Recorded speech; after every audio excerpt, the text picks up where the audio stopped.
बिस्मिल्लाहिर्रहमानिर्रहीम। अस्सलाम वालेकुम व्यूअर्स, आपकी पजीराई का बहुत शुक्रिया।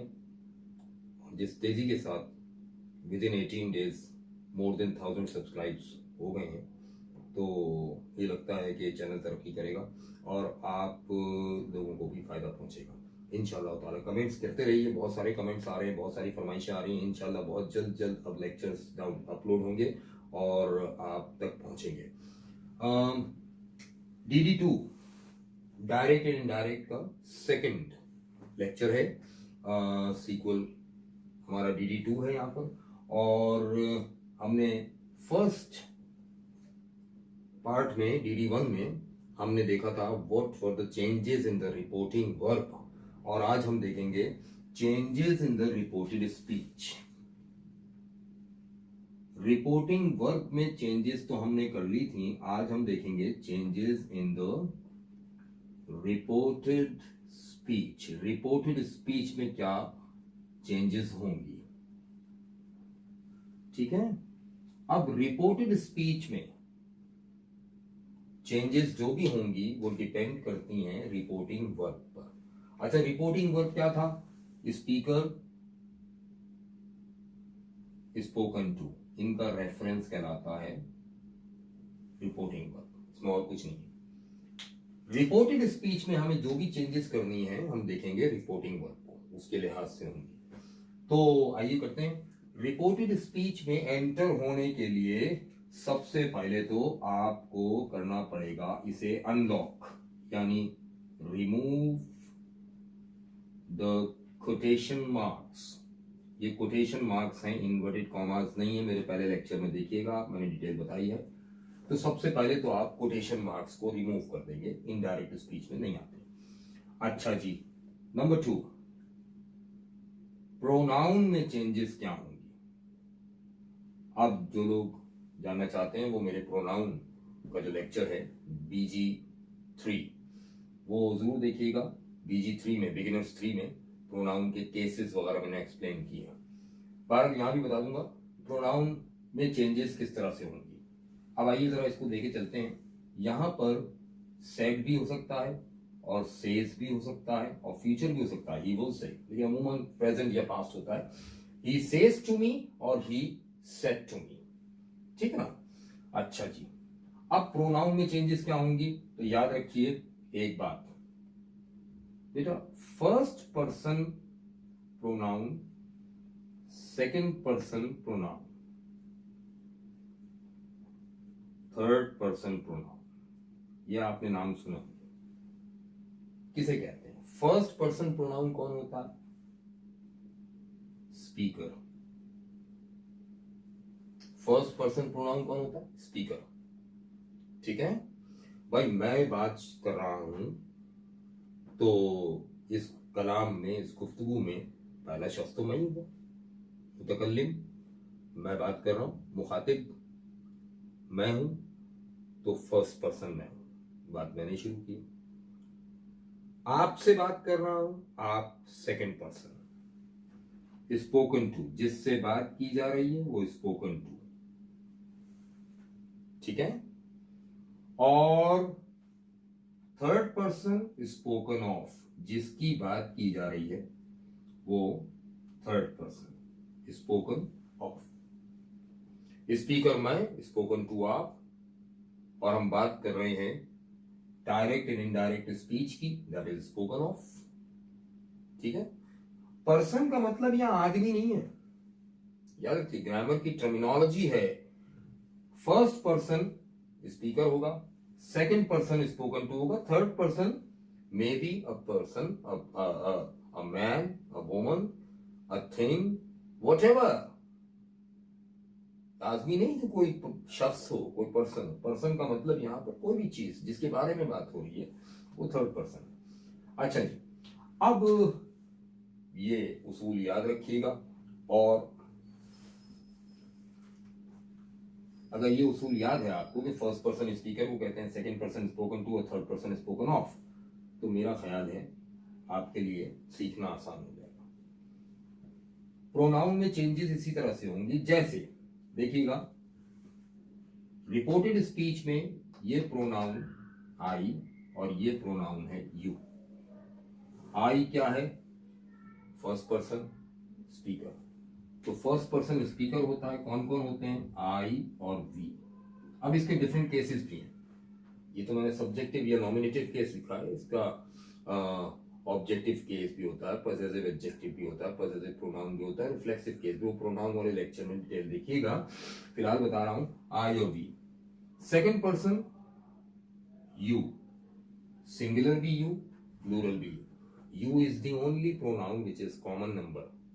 सिंगुलर भी यू होता है, प्लूरल भी यू होता है। तो जनाबे वाला यू, अब कैसे पहचानेंगे ये यू सब्जेक्टिव है या ऑब्जेक्टिव? याद रखें, अगर ये यू वर्ब से पहले है तो नॉमिनेटिव या सब्जेक्टिव केस है, और वर्ब के बाद है तो ऑब्जेक्टिव केस है। हमारे पास जो यहाँ यू है ये वर्ब के बाद है, लिहाजा ये ऑब्जेक्टिव केस है। अगर ये यू यहाँ लिखा होता तो ये वर्ब से पहले होता और ये नॉमिनेटिव या सब्जेक्टिव केस होता।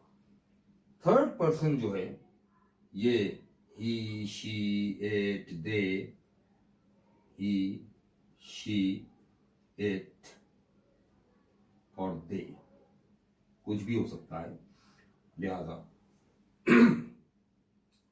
ये इस तरह से। अब देखिए, जब मैं इनडायरेक्ट बनाऊंगा, ही सेज टू मी, पहले मैं सेज से बना रहा हूं, ही सेज टू मी। फिर मैं सेड से बनाऊंगा, he said to me. He says to me, comma, comma की जगह कंजंक्शन आएगा, दैट, क्योंकि ये सेंटेंस एसर्टिव है, assertive sentence.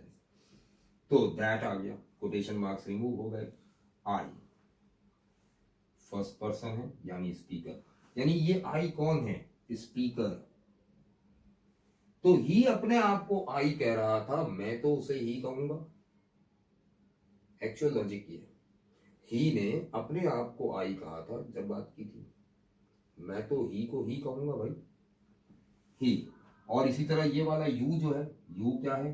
Second person spoken to, यानी कि ये है। तो ही ने मुझे यू कहा था, मैं तो मुझे मी कहूंगा। तो इस सेंटेंस की इनडायरेक्ट स्पीच में प्रोनाउन इस तरह से चेंज होंगे। नोट करते जाइए, अभी मैं चेंज करूंगा तो ये सारे रूल्स रिवाइज होंगे आपके, अभी सिर्फ नोट करते जाइए। ये हो गया। प्रोनाउन के बाद आपका वास्ता पड़ेगा वर्ब से। वर्ब यानी टेंस। टेंस में तब्दीली क्या होगी, ये अहम बात पॉइंट है, ज्यादातर बच्चे इसी में गलती करते हैं। तो आइए मैं दिखा देता हूं आपको करके। प्रोनाउन के बाद हमारा वास्ता पड़ता है टेंस से। टेंस में चेंजेस कैसे होंगी? टेंस में चेंजेस करने के लिए दो उसूल हैं। लंबा चौड़ा चार्ट बनाने की जरूरत नहीं। मैंने देखा है बहुत से लोग तवील किस्म के चार्ट बनाते हैं, प्रेजेंट इंडेफिनिट में ये होगा, पास्ट इंडेफिनिट में ये होगा, फ्यूचर इंडेफिनिट में ये होगा, प्रेजेंट कंटीन्यूअस में ये होगा, पास्ट कंटीन्यूअस में ये होगा, फ्यूचर कंटीन्यूअस में ये होगा। अरे भाई, एक तो 12 टेंसेस के बताते हैं, उसके बाद फिर मॉडल ऑक्सिलरीज का, उसके बाद फिर न जाने क्या क्या बताते हैं। इतना लंबा चार्ट बना देते हैं कि बच्चे बेचारे कंफ्यूज हो जाते हैं। नहीं, आज मैं आपको जो तरीका बताने जा रहा हूं, that is the easiest way for converting a direct speech into indirect speech. पहला रूल याद रखिएगा, number 1, if the reporting verb is in present or future। अगर रिपोर्टिंग वर्ब प्रेजेंट या फ्यूचर में, यानी यहां पर ही सेज या ही विल से है, रिपोर्टिंग वर्ब प्रेजेंट या फ्यूचर में, तो ऐसी सिचुएशन में रिपोर्टेड स्पीच के टेंस में कतई तौर पर कोई तब्दीली नहीं होगी। No change in the tense of the reported speech. Reported speech के टेंस में कोई तब्दीली नहीं होगी। लाइक अब मैं बना के दिखाता हूं आपको।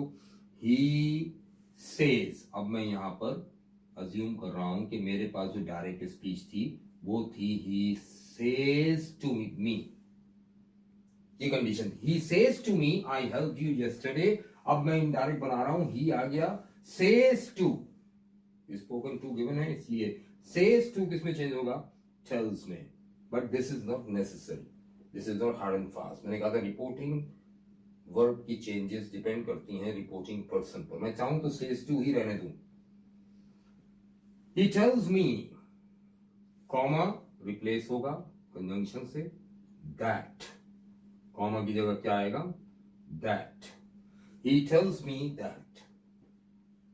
अब आ गया आई, आप जानते हैं आई कौन सा पर्सन है, फर्स्ट पर्सन, और फर्स्ट पर्सन कहते किसे, स्पीकर को, भाई तो स्पीकर कौन है, ही, तो ये आ गया ही, ठीक है, helped. Now simple past tense, past indefinite या सिंपल पास्ट टेंस, क्या करें इसका, किस टेंस में चेंज होगा। अभी हमने देखा रिपोर्टिंग वर्ब अगर प्रेजेंट या फ्यूचर में हो तो रिपोर्टेड स्पीच के टेंस में no change, as it is, helped, helped ही रहेगा, ठीक है। यू, अब ये यू वर्ब के बाद है ऑब्जेक्टिव केस, ठीक है ना। अच्छा, यू होता कौन सा पर्सन है, सेकंड पर्सन, सेकंड पर्सन किसे कहते हैं, स्पोकन टू को, तो स्पोकन टू है मी, मी आ जाएगा यहां पे क्योंकि मी भी ऑब्जेक्टिव केस है। अब सुने, ही ने मुझसे कहा था, अब एक बंदा है ही, उसने मुझसे ये जुमला कहा, तो आई हेल्प यू यस्टरडे ये उसके अल्फाज हैं, उसने आई अपने आप को कहा था, मैं तो उसे ही कह रहा हूं, उसने यू मुझे कहा था, मैं तो मुझे मी कहूंगा। यस्टरडे अब यस्टरडे का क्या करें, तो अमूमन ये होता है कि यस्टरडे चेंज होता है द प्रीवियस डे में या द डे बिफोर में, लेकिन यहां पर यस्टरडे यस्टरडे ही रहेगा। क्यों भाई, क्या आपने टेंस चेंज किया, टेंस चेंज नहीं हुआ तो एडवर्ब कैसे चेंज हो जाएगा, जब आप वर्ब चेंज नहीं कर रहे तो एडवर्ब कैसे चेंज कर रहे हैं भाई, जब आप टेंस चेंज नहीं कर रहे यानी टाइम चेंज नहीं कर रहे तो एडवर्ब ऑफ टाइम कैसे चेंज कर रहे हैं। देखिए ना, आज एक बात कही गई और आज ही मैं उसे रिपोर्ट कर रहा हूं इनडायरेक्ट स्पीच में, तो आज के लिहाज से जो पहले यस्टरडे था वो भी अब भी वही यस्टरडे है। हाँ, यही बात मैं 3-4 दिन बाद अगर डिलीवर करता, कन्वे करता, तो जाहिर है कि उस दिन का यस्टरडे कुछ और होता, इसलिए चेंज करना पड़ता। तो ये यस्टरडे द डे बिफोर में या द प्रीवियस डे में उस वक्त तक चेंज नहीं होगा जब तक यहां सेड ना हो। भाई दिन गुजरा ही नहीं है, वक्त गुजरा ही नहीं है, तो यस्टरडे यस्टरडे ही रहेगा, टुडे टुडे ही रहेगा, नाउ नाउ ही रहेगा, हेयर हेयर ही रहेगा, इनमें चेंजेस नहीं हो। कब, जब रिपोर्टिंग वर्ब प्रेजेंट या फ्यूचर में, तो ये तो बड़ा आसान है बनाना। अब आइए देखते हैं, when the reporting verb is in past. अब ये सेज लिखा था, मैं यहां लिख देता हूं said, he said to me, ठीक है, he said to me I helped you yesterday, ठीक है भाई। Now reporting verb is in past, reporting verb किस में आ गया, पास्ट टेंस में आ गया, ठीक है, reporting verb is in past tense. चले, तो क्या होगा, अब चेंजेस करनी पड़ेंगी भाई, टेंस में भी तब्दीली होगी, एडवर्ब्स में भी तब्दीली होगी। कैसे होगी जरा देखिएगा, 2 पॉइंट्स याद रखिएगा मेरे, ज्यादा जहमत नहीं दूंगा आपको, बहुत लंबी चौड़े चार्ट नहीं बनवाऊंगा। लंबे चौड़े चार्ट वहां बनाए जाते हैं जहां कॉन्सेप्ट की कमी होती है, माजरत के साथ। तो यहां पर टोटल 2 पॉइंट्स हैं। नंबर 1, रिपोर्टेड स्पीच में अगर फर्स्ट फॉर्म ऑफ वर्ब है यानी V1, that is the first form of verb, यानी इनफाइनाइट फॉर्म या इन्फिनिट फॉर्म, तो चेंज हो जाएगी सेकंड फॉर्म में, यानी सिंपल पास्ट फॉर्म में। और अगर यहां सिंपल पास्ट फॉर्म है तो चेंज हो जाएगी हैड प्लस थर्ड फॉर्म। बस अब अगर ये समझ में आ गया तो देखिए मजा आ जाएगा। जैसे ही सेड टू, मैं कर दूंगा told me, comma will be replaced by that I, first person speaker, that is he helped, this is the second form of word. आप जानते हैं हेल्प्ड सेकंड फॉर्म। अब कुछ बच्चे सवाल करेंगे सर थर्ड फॉर्म भी तो हेल्प्ड होती है, ठीक है ना। हेल्प फर्स्ट फॉर्म है, हेल्प्ड सेकंड फॉर्म भी यही है और थर्ड फॉर्म भी यही है। तो कैसे पहचाने सर कि ये सेकंड फॉर्म है या थर्ड फॉर्म? 2 पॉइंट्स याद रखिएगा। Second form is always used without any helping verb. Second form helping verb के बगैर ही इस्तेमाल होती है, हेल्पिंग वर्ब की साथ इस्तेमाल नहीं हो सकती। Third form can never be used without a helping verb. Third form helping verb के बगैर इस्तेमाल कभी नहीं हो सकती। तो हम यहां देखेंगे हेल्प के साथ कोई हेल्पिंग वर्ब यानी ऑक्सिलरी अटैच है नहीं है, इसका मतलब ये सेकंड फॉर्म है। अब क्या करें?